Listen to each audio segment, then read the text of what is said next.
વરાછાના mini બજાર ખાતે આવેલા જીકે ચેમ્બર્સની ફર્નિચરની દુકાન બહાર જૂની ખુરશીઓમાં લાગેલી આગમાં બે દુકાન અને ચાનું કેબિન ચપેટમાં આવવા પામ્યું છે. તો એક ઇસમ પણ દાઝતા તેને સારવાર માટે હોસ્પિટલમાં ખસેડાયો છે.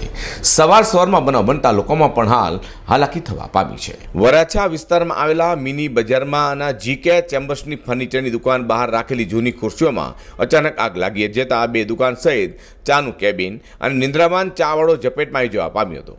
ગુરુવારની વહેલી સવારે બનેલી દુર્ઘટના બાદ સામે હીરાના કારખાનામાં કામ કરતા કારીગરોએ સમયસર ફાયર બ્રિગેડને જાણ કરતા મોટી દુર્ઘટના ટળવા પામી હતી. નજરે જોનારા દીક્ષિત કાપડીએ કહ્યું હતું કે થોડું મોડું થયું હોત તો ઉપર ત્રણેય માળે કામ કરતા રત્ન કલાકારો ફસાઈ ગયા હોત. જોકે ઘટનાની ભાગદોડ વચ્ચે ફાયરના જવાનોએ આગ પર કાબુ મેળવતા રાહતો દમ લીધો છે.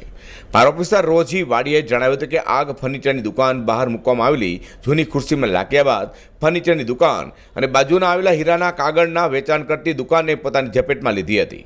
એટલું જ નહીં પરંતુ ચાનું કેબિન પણ આગની ઝપેટમાં આવતા બાજુમાં જાહેરમાં સૂતેલા ચાવાળો દાઝી જવા પામ્યો હતો. જો કે સમય સૂચકતા લઈને કોઈ મોટી જાનહાનિ નોંધાઈ નથી. નજરે જોનારા દીક્ષિત કાપડે વધુમાં જણાવ્યું હતું કે વહેલી સવારે ચા પી કારખાનાની બહાર નીકળ્યા હતા. મારા સાથી કર્મચારી કાકાને કંઈ સળગતું દેખાયું અને તાત્કાલિક 100 નંબર પર જાણ કરી ફાયરને માહિતી આપી હતી. ગણતરીની મિનિટોમાં જ ફાયરની ગાડીઓ આવી જતા આગ કાબૂમાં આવી જવા પામી હતી. જોકે બંને દુકાને ઝપેટમાં લેતા 3 માળના ચેમ્બર્સમાં ઉપર આવેલી હીરાની ઓફિસોમાં કામ કરતા રત્ન કલાકારોમાં આજે ડરનો માહોલ જોવા મળ્યો હતો. આ કાબૂમાં આવતા તમામે રાહતનો શ્વાસ લીધો છે. અઝર કુરેશી સાથે પ્રકાશવાળા.